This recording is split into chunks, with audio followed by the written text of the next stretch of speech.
Having solid processes can make or break your business. And on this episode of The Stuff Your Bookkeeper Isn't Telling You, we're going to talk about the importance of having solid processes when it comes to running your business and the steps you need to take to make sure that your business processes are solid. Stay tuned.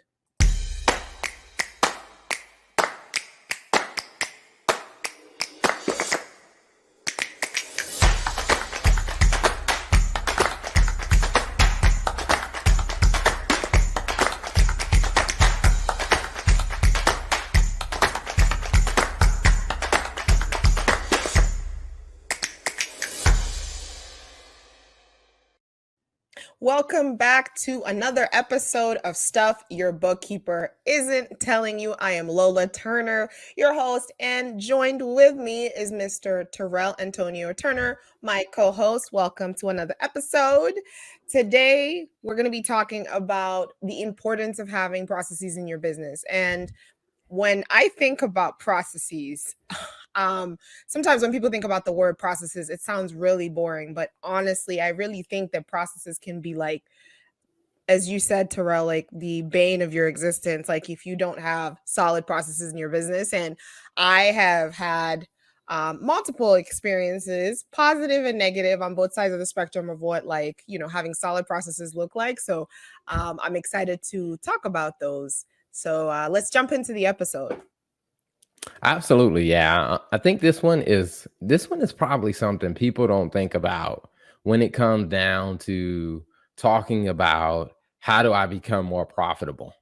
Mhm. And I think is as we'll talk in the conversation, I think once I started realizing how impactful it was to have good solid processes and how much that changed the game in any business that I was a part of, it was very easy for me to see the businesses who had good processes Mm. actually were doing a lot better. They were less stressful. People kind of knew what to expect. Whereas the businesses that didn't have good processes, I mean, people were working 60, 70, 80 hours a day. And I can only imagine now in this predominantly remote environment, if you don't have processes, your people are probably looking to go work somewhere else. And also, from an accounting standpoint, if you're accountant and if you're an accounting firm, like I think about ourselves, like myself, like if we didn't have processes, man, we would be the worst accountants ever. We would be the accountants that you should probably leave if we didn't Fire. have processes. Yeah, the accountants that you probably fire because, one of the things that I think about, and I started the intro out saying, hey, processes are critical for any business to succeed. But thinking about it from like an accounting and finance standpoint, just when it comes to the numbers, profitability is so like there's no way that you can scale and continue to grow your margins and grow your profit without having solid processes. Like, I think about it, from every spectrum, like from your sales process to your how do you sell to how do you bill to how to how you meet with customers. Like, there's just so much that the word process design covers, and it's so critical to really go through the process of evaluating, like, hey, for every single thing in our business, do we have an existing process that can be repeated? Because I think for me that was like the game changer. Like, I'll give an example, like with our invoicing. Like, that was a game changer. Like, I remember when I would dread like the beginning of the month, like the first week of the first day of the month when we had to do invoicing, not necessarily because it was difficult, but it was just a little bit tedious. And so, like, it was one of those things where I'm like, oh man, like I have to sit down and I have to do this. And I think it's just when I sat down and actually we had a conversation. Terrell and I had some very tough conversations. And then it was kind of after those conversations, I remember, Terrell, you were like, hey, you need to do something different here. And, we kind of had the conversation. And I think it wasn't until we evaluated and sat down and actually looked at our existing process that it kind of allowed us to really just like identify, oh yeah, there's probably an issue here that needs to be addressed. Yeah, I mean, and I think that becomes a very you know, touchy area for a lot of people because it was even for me. Like I think the specific example that you shared, it was a touchy area because I wasn't sure whether I really wanted to get into that fight or that argument. But one of the things that I kept thinking to myself is I'm like, all right, the same thing has to happen every month. And Mhm. we know what day is supposed to happen. So it's just Right. like, hey, why isn't this like just flowing almost like clockwork, like automatic? Like, how do we figure that out? And I think that becomes the first step for me is as I think about, okay, all right, if there is a problem, the first thing is what is the process? And I mean, because I think if you're going to figure out what the problem is and you're going to figure out how to optimize it, I think the first thing you got to do is figure out what's the process. So I think even when it Mhm. came down to our billing, it was what I realized was the process wasn't just, hey, at the beginning of the month, you go in and you do what you need to do. Part of it was on me because there was a one piece that I played in the process to where if I didn't get that to you by, the fifth day of the month or the first day of the month, Right. then you couldn't do your part. And I was just Yeah. like, you know what? When I sat down and I looked at it, I was like, you know what? I'm part of the problem here. Yeah, no, I guess if we're just gonna jump into it, I think like the first thing that I think about is just like identifying what is it exactly that you do. Like the point that you made about the certain things that happen every month. Like this is something that we do every month. So how can we how can we make the process better to prevent doing this? Because for me, one of the challenges I had is when, you know, things come up in the business every day, right? There's different priorities, work is hectic. So like the first of the month comes around and it's not always the same in terms of like you have the same amount of stuff going on. So sometimes, in my head I would have things where I'm like, man, this is key, this is a priority, this needs to be done immediately.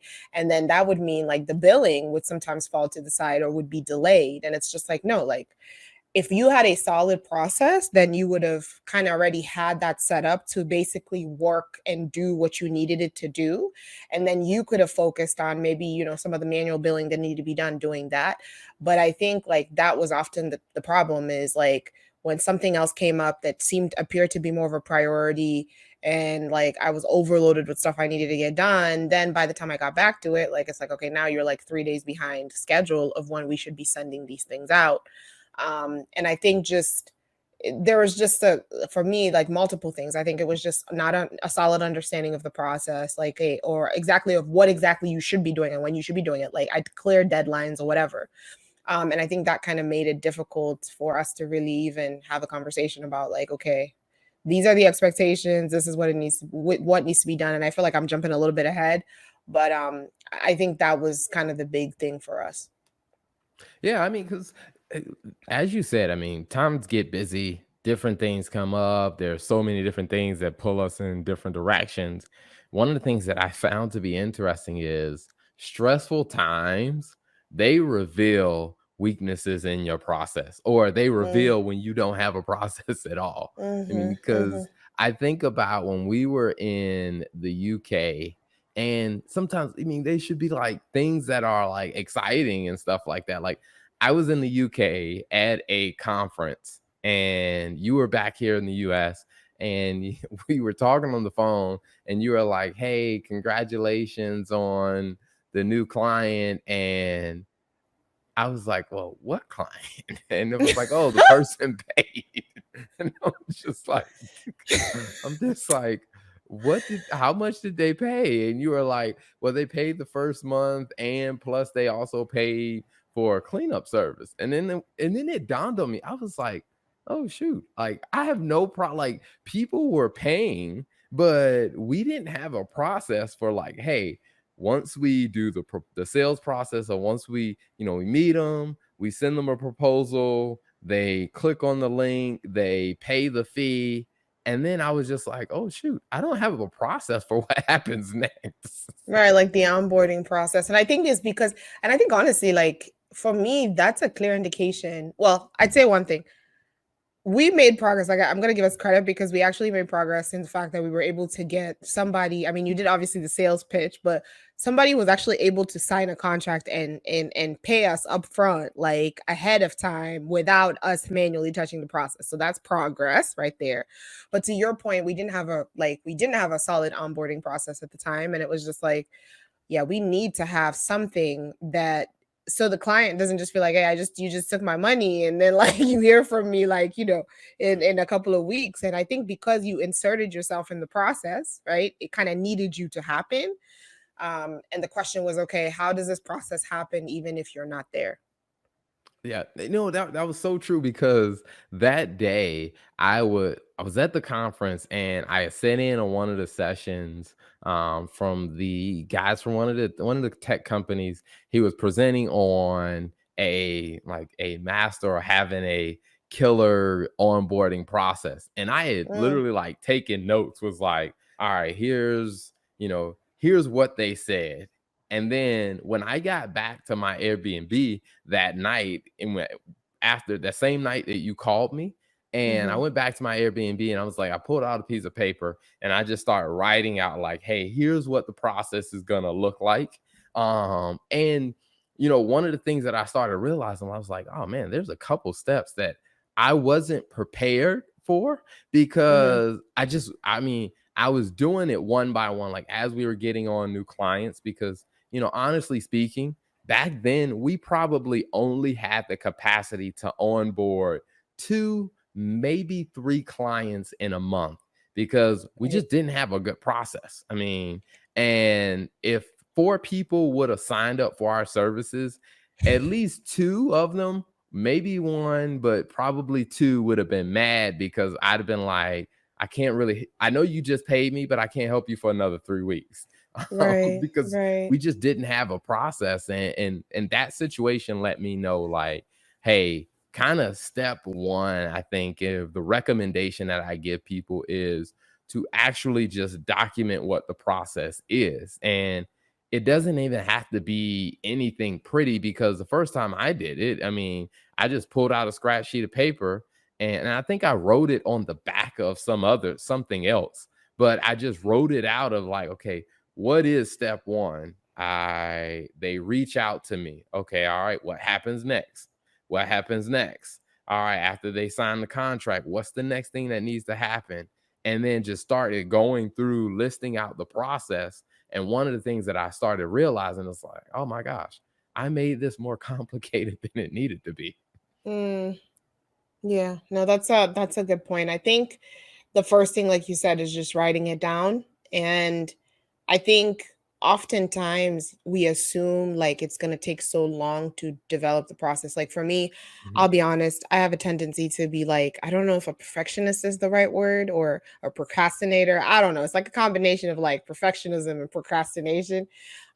Because I think sometimes I'll delay things because, like, for example, in the idea of like a process, I'm like, man, like if I sit down to do this, it's going to take me hours. And I just feel like I don't have the time in the day to do this and do it the way that I want to do it. And mhm. so I think sometimes as a business owner, you're thinking to yourself, like, okay, if it's going to take me maybe this is unrealistic. If it's going to take me, let's say 2 hours to build a process for this, like, I don't have 2 hours right now. Like I don't have the bandwidth to do that. I have a bunch of other stuff. I have, sales I need to do. I have marketing I need to do. There's all these other things. But one of the things that I have learned through our business has been, if you don't build this now, you those 2 hours you feel like you don't have today, like it's gonna turn into like 10 hours tomorrow. Like, and I think the reason for that is because if you think about it like this, if you're constantly inserting yourself in the process, like this is how I think about it. If I'm constantly needed to complete the process, if I'm constantly, and I think accounting is such a perfect example of this because it's the best way to like replicate processes, but you can also get very like narrowed and focused on like creating one thing or a new thing from scratch every single time. Like when I think about like even with like in my previous jobs, like when I would do like analysis and stuff, like It's something that I know is going to be asked for every month. Like a client may have the question. And so I'm like, all right, I'm going to do this analysis, pull these numbers, calculate this Excel sheet, do this analysis and do it one time. And it took me 3 hours to do it. And it was something I built from scratch. And I didn't even have like a process of how did I do this? Did I record this? Like, where did I pull all the data from? And then 3 months from now, when somebody comes in and is like, hey, can you do that analysis you did for me the last time? I'm like, dang, I don't even know where to start. Now I have to go retrace my steps. Now I have to go figure out how I did what I did. And that is like literally every time. When that was I kind of got to the point where I was just over it. Like even when it came to like the non-accounting side of the business, like on the content side, where I was just like, all right, every 3 weeks, like, or maybe no, maybe not 3 weeks, maybe like every 2 months, I'm going through this process where like, I'll do these mass like editing like exercises, and like I'll edit and like I'll schedule and I'll get all the content ready, and I'm like, this is good, this is ready to go. We're 4 weeks ahead, we're good. 3 weeks later, I am back in the exact same spot doing the exact same thing. And it's like, why is this happening? And really, when it came down to it, like, I didn't want to spend the time, like the 2 hours or the 3 hours or the 4 hours, to really map out what the process should have looked like. Like, what does good look like? And so I would just end up going through these cycles where I was like, I'd fall behind because again, I have other things, other competing priorities, other stuff in the business, other stuff in like my corporate job, like that would come up, and I'm just like, I don't have the time to like go and edit these videos. And because I didn't have a solid process, like I wasn't able to like hold myself accountable, which then meant like in 4 weeks, 3 weeks, I was back to the exact same spot doing the exact same thing. And there's just so many more stories, but I think that for me has been like the tough lesson. And I'm sure every business owner can relate, where you do stuff, you build stuff from scratch, you're just like, yeah, this is it, like this is gonna be it, this is what's gonna change things, and then you come back and you're doing it again, 3 weeks from now. Yeah. I will say, there's two things that I want to say that I'm not sure which one to go with first. Okay. Um, I'll say this first on one of my suspicions about accounting and finance professionals that I think this becomes very relevant for business owners to understand, and even for accounting and finance professionals to understand, is that I do think within accounting and finance professionals, there is this, I guess you would say this ego problem Mm, of accounting and finance has not historically been seen as like a major contributor to the business. They're not like, hey, these people are on the front line, these people make the business run.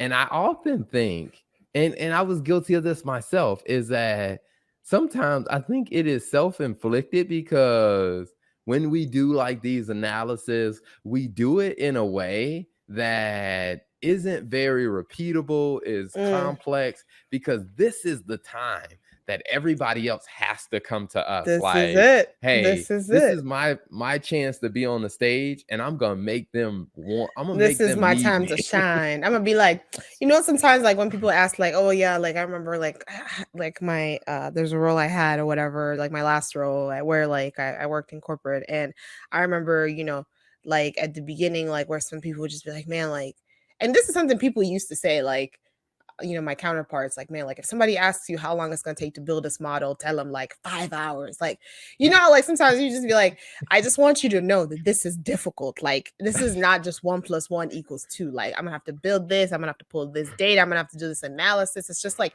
that feeling of like wanting to be wanted. Like, I am important. Like, what I'm doing is valuable. Like, I am changing, I'm giving you the information that you need. So, like, I agree. I think it's definitely like a lot of times it is an ego thing because there's such a desire to feel valuable, and this just goes back to the human element. Like, you want to feel valuable, you want to feel wanted, but it's not necessarily in your best interest to do that long term. Yeah. And I think some of that is a carryover from just a lot of people in accounting. Either they started in public accounting or they started off working in corporate. Now, the people who started off in public accounting knows that the value you add to the firm is the amount of billable hours that you do. So Hmm. whoever puts in the most work or does the most billable hours, you're adding value to the firm from that perspective. And I think a lot of people never let go of that mentality. And then when you look at people, when you go into corporate, it's just like, hey, the person who stays at the office the longest, person who's working the most hours. And it's almost like this thing of just like where subconsciously sabotaging ourselves of just Right. stretching things out to where like it doesn't have to be that complicated. And it's And not it was healthy. It's not it's healthy. not. It's not. Right. And it was one of those things that I had to learn when it came down to, starting a business was I was like, you know what? I don't get paid to like work the hardest. I get paid to achieve an objective. Like, Mm, what is the thing that my clients need? What are the things that all the clients of the TL Turner Group need? And if I can figure out how to solve that problem for them, and it only takes me 15 minutes, great. Now, the other side of it that I think a lot of accountants get caught up on is ones that bill by the hour. Like if they say like, hey, they bill their client for every hour that they work, which means they really don't have an incentive to do it quickly. mm. Like Yeah, that's true. because they're going to make more money if it takes them longer. Mm, But one of the things that we started looking at, and really it's like, okay, all right, how do we get this down to where we can come up with a flat pricing for this? And right. then we moved into kind of a common term is like value based pricing of we know how valuable this service is to the client. So that we'll price it based on the value that this is going to give to the client. Now, the incentive on our end is to finish it as quickly as possible.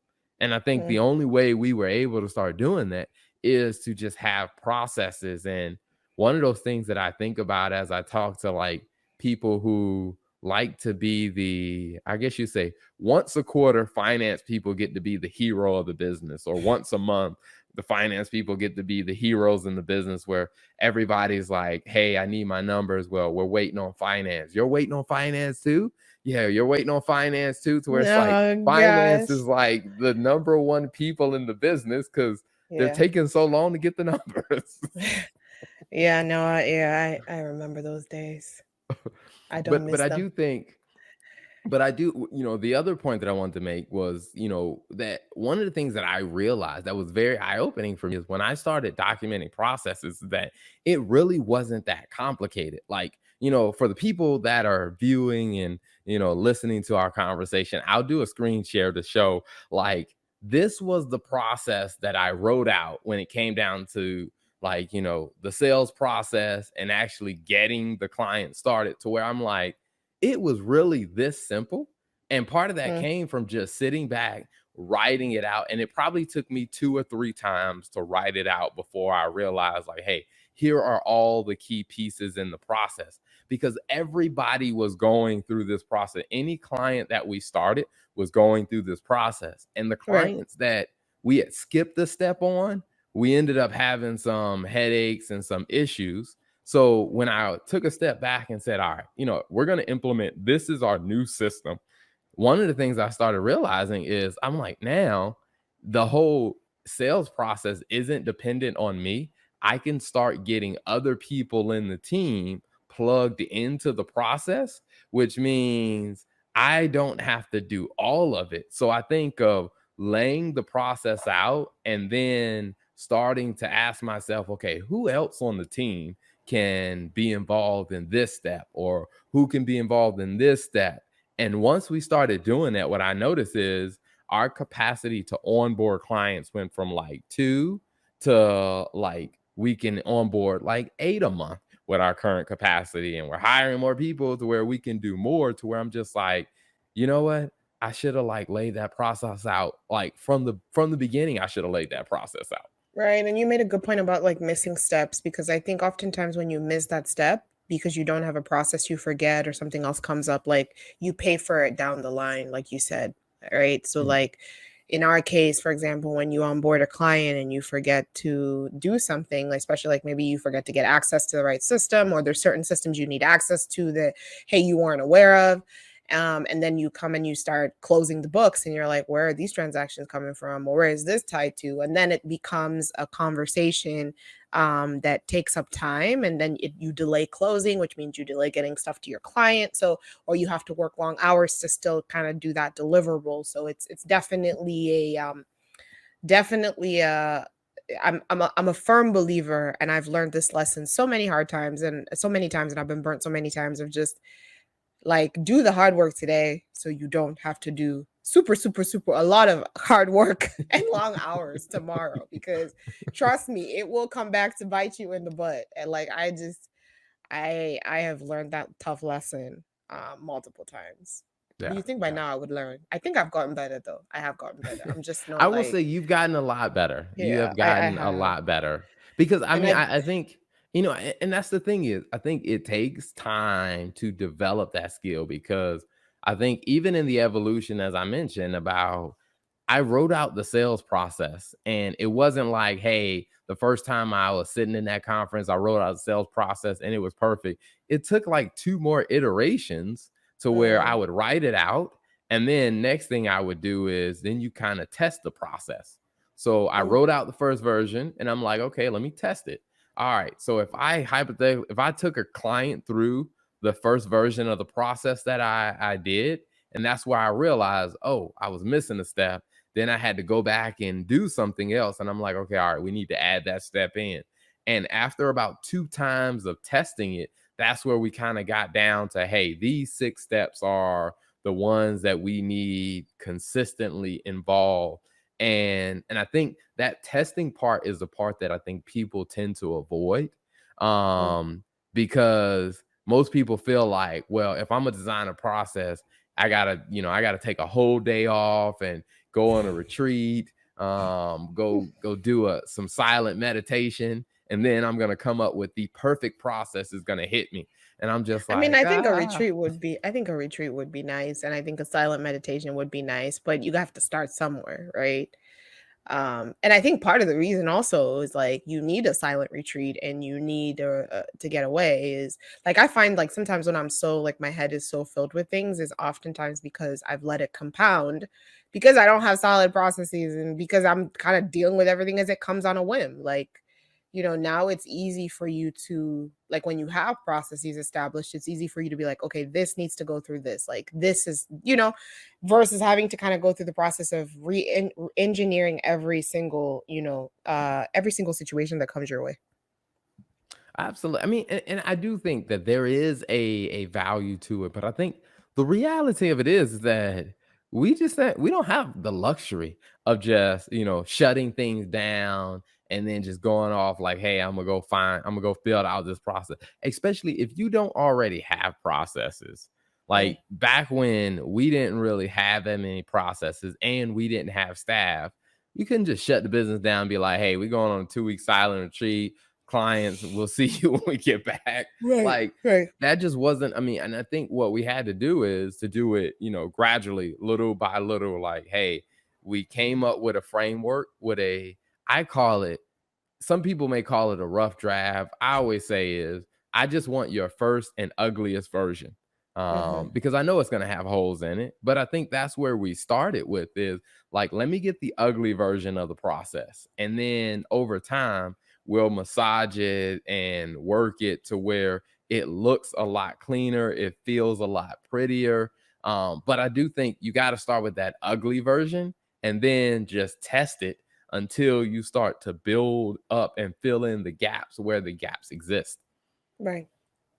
No, that's a really good point. That's a really, really good point. The rough draft, the ugly for me is I think where my perfectionism comes in, because I wanted to look perfect on the first go. And that's a tough lesson that I definitely had to learn is be okay with the fact that hey, this is a rough draft.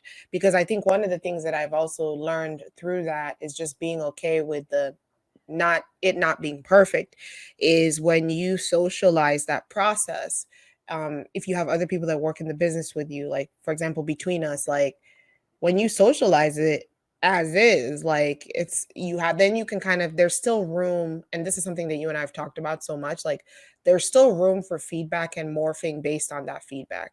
One of the things that I found is when I've spent so much time on processes or like developing something, just like be like, man, it has to be perfect, do the color coordination, all of that stuff. And then I bring it to you and you're like, this is missing this is missing that, like we didn't think about that. And I'm just like the heck, like then you feel attacked and you're taking it personal because you're like, dude, like I spent like 3 hours on this. And it's like, yeah, but did you really just focus on what the core was? So I think like in situations like that, for me, like you need to like put your perfectionism aside. And that's one of the things I've learned. You can perfect on it as you go, or you can improve upon it as you go, but in the beginning you kind of just need to get your thoughts out of like, okay, what does this look like? Then take it to someone who you're working on the business with, or if you're not if you don't have a partner and it's just you, step away, come back and look at it again, the next day or in a few hours, and just kind of modify it and change it and adjust it based on the different things that come up. But I think you can't just be like, all right, we're building this process, it needs to be perfect. I think that's how you find people create tools or buy tools and don't use them. Yeah. No, I think Yeah. that's so true. I mean, because I think about a lesson I learned from probably one of my favorite and best teachers throughout all the years of schooling was my high school English teacher. And I in high school, I took a class from him, at least one class from him every single year. And one of the things that we did, I think when I was back in ninth grade, is we used to have like the first 15 minutes of class was about he would put a phrase on the board Hmm. and he would say, all right, write a one-page paper on it. And people would ask all these questions. Well, should it be this or should it be that? Or, well, should we look at it this way? And he was like, I don't care what you write. Just write a one page. You see the phrase on the board, write a one-page paper on it. And one of those things that it really broke me out of the habit of having to do that every day is stop trying to be perfect on the first try. Cause he was Hmm. I don't care if you look at the sentence and you just pick one word in a sentence and you write a whole page on that one word. And I remember once there was a sentence he wrote on the board, and I ended up writing a whole page on the word the. And I just wrote out a whole Goodness. page about the word the, and none of it made sense. And the thing is, like, he wasn't necessarily grading it to see, well, does your paper make sense? Hmm. He was trying to help us develop that skill of getting out of the habit of trying to perfect everything right away. Because one of Right. the things that he would continually tell us is out of all the masterpiece or the world bestseller books that you're going to read, nobody wrote that book on the first try. It Right. all came from evolving over time. But if you can get used to just being comfortable with having an ugly version and then just improving it over time, it's just like that's going to be one of the most valuable lessons you'll have in life. And it's one of those things that I take into like everything that I'm doing of just like, hey, how do I get to that ugly version of whatever it is that I'm doing? And then, hey, we'll just evolve it and tweak it. And sometimes the version is so ugly that hey, there's no hope for this thing. Let's start over. Oh my gosh. I've never had that experience. Dang. I've had that. I mean, because I've had that experience plenty of times. Like, we throw out an idea about like, hey, we should offer this type of service. Oh, And okay. then we start That's what you going mean. through it. Okay. It's like, nah, that idea That has is no not a hope. good Get rid of idea. that. Yeah, that is not gonna go far. Yep, no, I agree. I agree. Yeah, because I mean, I think that comes down to, like I said, of having a process. Because I think back to like when we first started creating content, of when it came down to how we were creating blogs, and this was one of those things that you and I worked through that process of, hey, I'm gonna write a draft, I'm gonna hand it to you, mark it with as much red, blue, purple, yellow ink, whatever you want to do, mark it up and give me your feedback on it. I'm like, hey, don't Right. rewrite my stuff. Just give me the direct feedback on what you just read. and then I'll come back and I'll rewrite it with your feedback in mind, and then you review that one. And I think when we did that, we were able to like consistently crank out, some great content on a consistent basis. But when we didn't follow that process, it'd be like, yo, something needs to go up in like, we supposed to post something in like 2 hours. We don't have Oh nothing done gosh. yet. I don't miss those days. Those days give me like, like sometimes you think about things and you like get shudders, like shivers. You're just like, oh, like those days give me like it's like trauma. I'm just like, no, like the thought that like, hey, it's the day of content and you don't have anything. Oh no, no, no, no, no, no. So I'm glad we're not there anymore. Yeah. Yeah. And so, I mean, I think about that, like, kind of relating it back to kind of what we do. And one of the things that I always tell business owners is if you're working with an accountant and that accountant doesn't have good processes, I'm just like, that's probably not I mean, one of the things to look out for is the moment that person starts to take on more than 10 clients, like if they're doing bookkeeping and CFO work, if they're doing bookkeeping, if they take on more than 10 clients and they don't have processes, what you're probably going to notice is the quality of service you get from them is going to start to drop Mm, because they're not going to have time to really give you what you were paying for or what you thought you were paying for. Now, if they're a tax preparer, they may be able to handle a ton of different clients and stuff without having healthy process. But there is a limit that where they'll get to, and you'll notice like the quality of their work falls off because they don't have a process. right. And I think for accountants, like for us, like even in our business, we're constantly looking at some of the processes because one of the new things that was interesting for me is that we design processes. And then as we started growing and we started bringing on more employees and we started bringing on more clients, and I was like, ooh, the processes we had before are not suitable for this new level of growth. And I was just Mm. like, oh, right, we got to go back to the drawing board on this one. Right. And I think that's where it forces you growth. And then going back to the profitability point, like in order to be profitable, you have to scale your business. And in order to scale your business, you have to be able to take on new clients. You have to be able to sell, if it's not taking on new clients, you have to be able to sell more services, volume, basically. You have to increase the number of transactions that you have, what you're selling. And I think oftentimes we have these big ambitions like we talked about. It's so funny to me when you said like at the time where we didn't have on a solid onboarding process, like we could probably only do maybe 2 to 3, clients onboarded a month. But it's so funny because I think our goal was like 4 or 5, if I remember correctly. So I'm like, we had a goal to grow, but our processes weren't in place to support that growth. And I think a lot of times, business owners, you have the goal to grow. You know the goal that you want. Like, you want to do 5 clients every month, like whatever the onboarding goal is that you have, or the services you want to sell, or your revenue target is. But the unfortunate mistake we make is then you don't have solid processes in place. It's like you're not preparing to scale, right? Like, if you think about it like this, like, oftentimes when people are going to do like companies are going to do like promotions and different things like that, they'll pick up more inventory. If there's a holiday season coming up, they'll stack up on inventory for whatever reason. Like, hey, I know I'm going to have high demand in these areas, I know these products sell more during the holidays, whatever the reasoning is. Now imagine, I guess we'll use, because 4th of July was the most recent holiday. Like one of the things I think about is like, imagine like, I don't know, people are buying a bunch of fireworks during 4th of July. The demand is high for that. Imagine if you're like, hey, I'm gonna buy all of these fireworks. But imagine you didn't, and this is like probably not the best example, but it gets the job done. Imagine you did not set up your website for the capability to be able to place orders or take orders after a certain time at night. So it's like, hey, the order system shuts down at 5 p.m. or whatever. You had the ability to expand it to do orders past that time or whatever.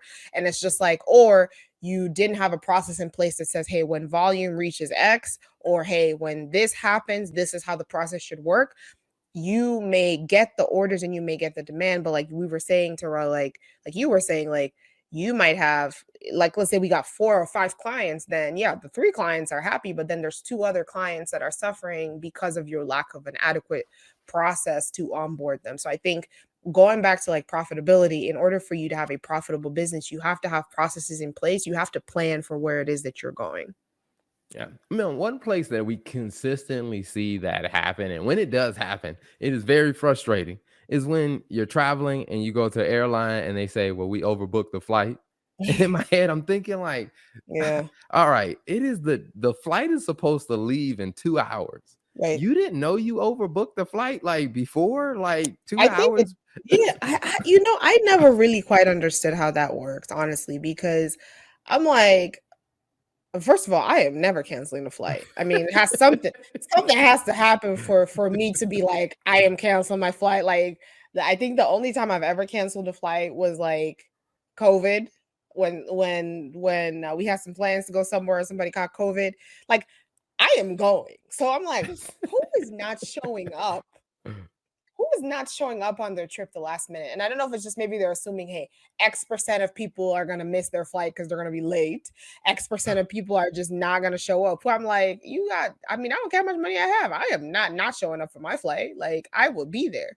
And so I always find that interesting. I'm like, how do you, like, I wonder what their percentage is when they make these decisions or decide on different routes. Maybe it's based on, I would like to think it's based on historical data, but I don't But I know. mean, even if it is The based on bad. historical data, my Yeah. issue is like, what's the process to let people know that you're overbooked before it gets to two There is no hours? Because process. There's no for some process. people, like I've seen some people show up at the airport and they're like, "Well, I bought my ticket," and they're like, "Oh, well, they showed up, they're ready to go on vacation, they got their vacation outfit on, Ugh, they packed their bags." They've even gone through security.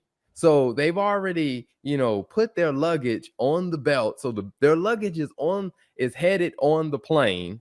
And they get to the gate and the people tell them that, oh, we don't have a seat for you because we overbooked the flight. And it's just like, well, my luggage is already on the plane. So if I'm gonna take even a another check-in, flight, like, why didn't you tell what me you there's a gonna do about my check-in? luggage? Yeah, like, why didn't you tell me this a check-in when I was checking in a bag at a counter? Like, I think their process for that is probably, you know how those things pop up. I fly American Airlines a lot, and like those things pop up where they say, "Hey, are you flexible? Are your plans flexible?" You know how it pops out like when you go to check in, like, "Are your plans flexible?" Or offering vouchers for people that are willing to take a later flight or people that are willing to like travel another day. And I think maybe that's their process is, hey, we're gonna overbook and then we're gonna see who's willing to take another flight so we can fit everybody, still kind of basically have make the money that we were supposed to intended to make for that. Now, Yeah. I will say if they have a process, I applaud them for having a process. But I do No. think the other very important part about having a process is that it's not just, hey, you developed a process, you came up with it, but it's like people who are involved need to know that the process exists. Hmm.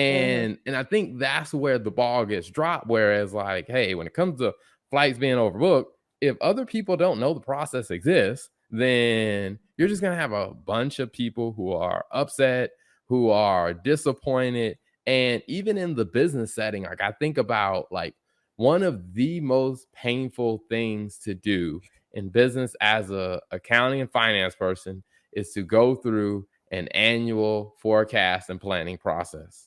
Oh It my God. is From it hell. is the most painful experience I as a think I think that is like a form of torture. Like, I'm not even gonna lie. It is that I remember when one time I had just started a new job, and I remember like my boss was 6 months in. She had never done a forecast planning. And I remember it was December 12th, 2018. I still remember the day like it was yesterday. And I remember having to do like being told like, all right, like we need to submit, we need to make changes to like annual operating plan, like this is what we need to do. And I'm like, okay, like today is like day 3. Like I'm a week into like my job here. Like who's gonna do like who is doing who is making these changes?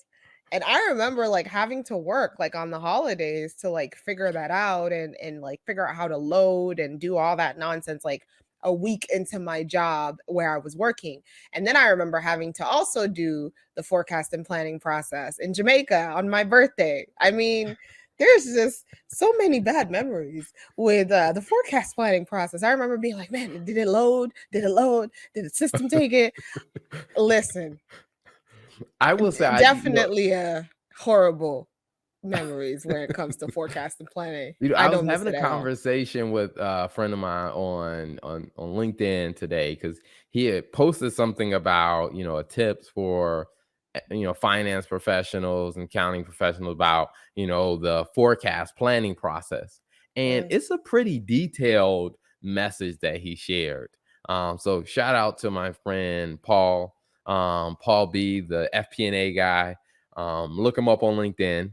But one of the things that that I was talking to him about, I was like, what, it's great to have all these things, and like all these things are great. But one of the things that I think a lot of accounting and finance professionals struggle with is actually creating a process that can incorporate the best practices that he laid out. mm, Because even as I think about with my individual clients, like when we go through a annual planning process with the clients, I mean, first part is, hey, maybe we project sales and we got to go through what are going to be our sales assumptions or what are going to be the sales targets. Then we kind of plan out the expenses. What is that going to look like? If there's some balance sheet activity like investments or loans and cash flow stuff.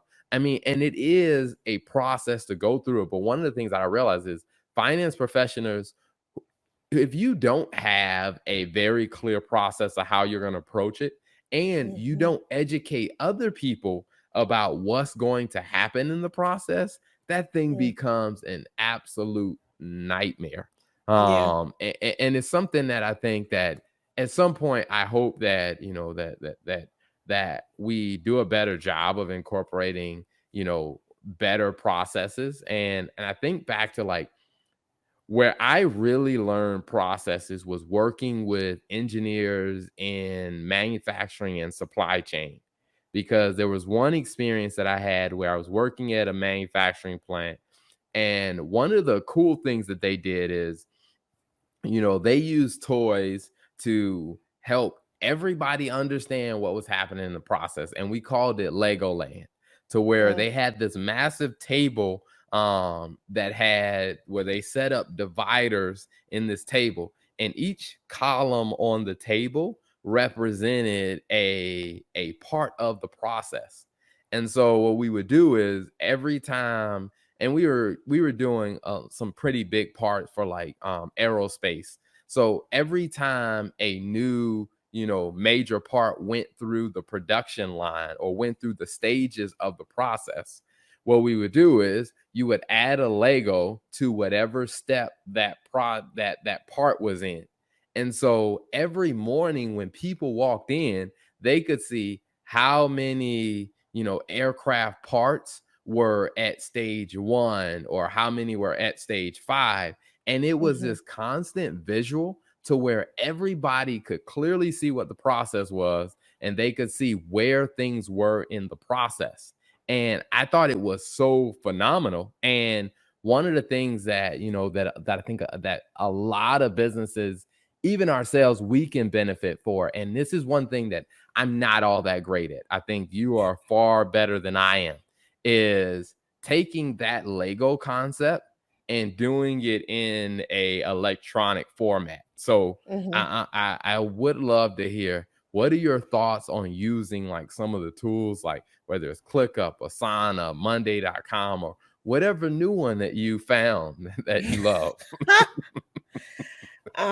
So the one I'm using now that I enjoy is Social Pilot, and it's made such a big difference on like now stepping away from the accounting side of things, but like on the content side, like the way we schedule our podcast, the way we schedule and do what we do. Like I remember, how you just talked about the fact that hey, like we had that phase of our content period where we would go through and be like, man, something has to go up today. Nothing is available, nothing has been done.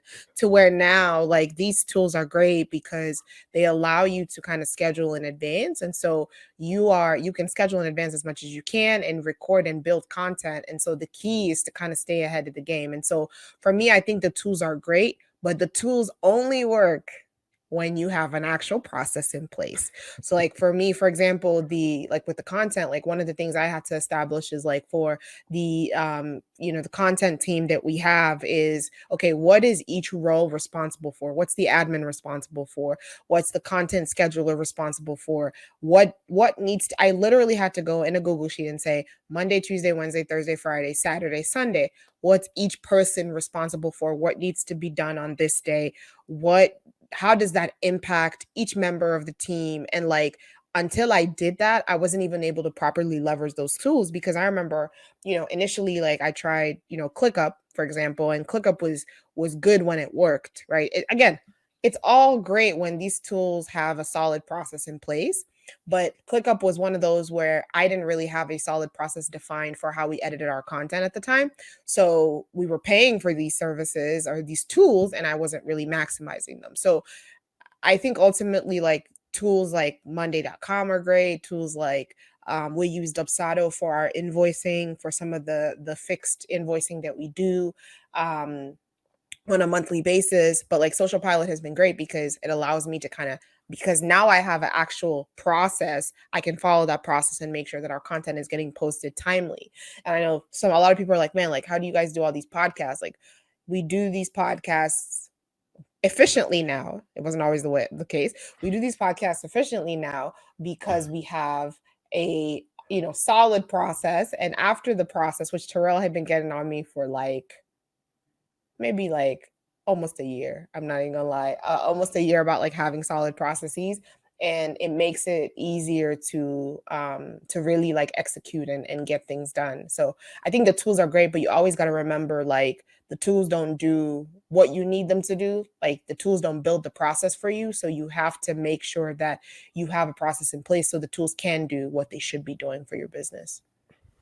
Absolutely. I love it. I love it. Now, thank you everybody for listening. And I'll say, if you've listened and you've watched this, this video or this conversation, one of the things that you may realize is that we didn't really talk about a lot of detail like finance and numbers, because I do think that this really plays a major, major role in the Mhm. profitability of a company is before you can actually maximize profit and really managing your costs. I think it really comes down to being able to say, okay, all right, what are we spending our time and our resources on? And a big part of that is drawing out your process. Now, once the process is laid out, I do think then it becomes, hey, how can we improve this?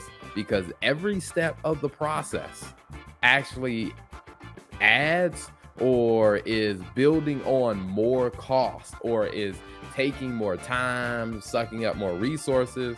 So I think after you lay the process out and you have a process, then you have the opportunity to figure out, okay, all right, how do we make this process even more efficient? Because the more steps you take out, the more Mhm. savings that you add to the business, which then improves and helps the bottom line because you can find other more productive things for those people and those resources to do, which helps the profitability overall. So definitely thank you for tuning in. Until next time.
Hey, it's your girl Tia Robertson. I'm the host of Entrepreneur Insider.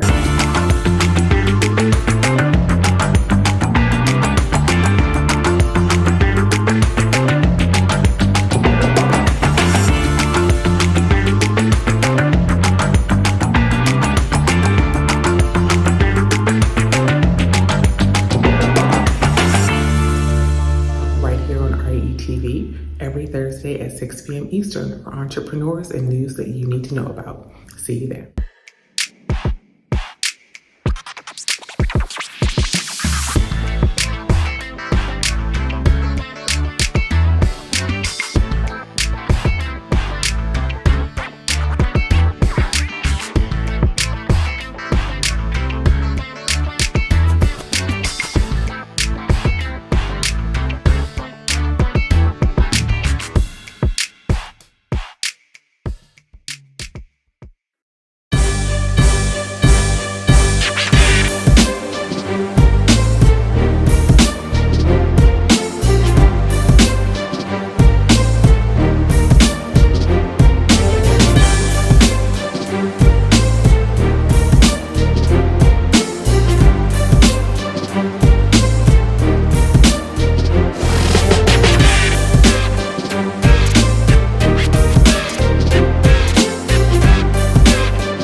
Tune in to Millionaire Man Cave on your Relationship Entertainment Television, Tuesdays at 8 p.m.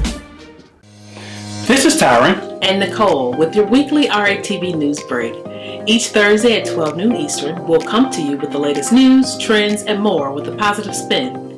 We know there's a lot of positive news that doesn't get reported, but we want to give you the opportunity to share your story here on RATV. If you have a positive news story you want us to share, you can submit your story to news@re-tv.net. Don't forget to subscribe to the Relationship Entertainment Television YouTube channel. Download the new RATV Live app on your mobile device and follow Relationship Entertainment Television on your favorite social media platform. Don't forget, make sure you tune into the RATV News Break each Thursday at 12 p.m. Eastern. Until then, be blessed and be great.